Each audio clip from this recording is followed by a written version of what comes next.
Ran wata ya ɓace ta yi replying message in ta yi replying video na yau. Sai na ce maza sun fi mata kyau. Ai ba ƙarya ne ba. In kuma kina son mu tantance ke da su haifa wani kyau, ki daina bleaching, ki daina ƙara gashin doki, ki daina shafa foundation, ki fito natural yanda Allah ya yi ki. Sai mu tantance ke da su wani ne ya fi kyau.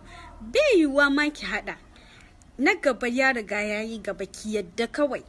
Ba za ki haɗe kanki da wanda zai hito wanka ba mai ba komai zai iya zura rigan shi kuma ya fita lafiya lau ba.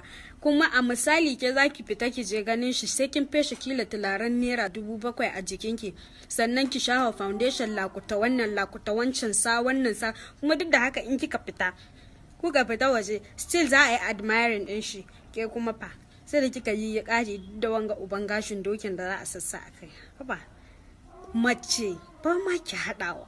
Dole ke maza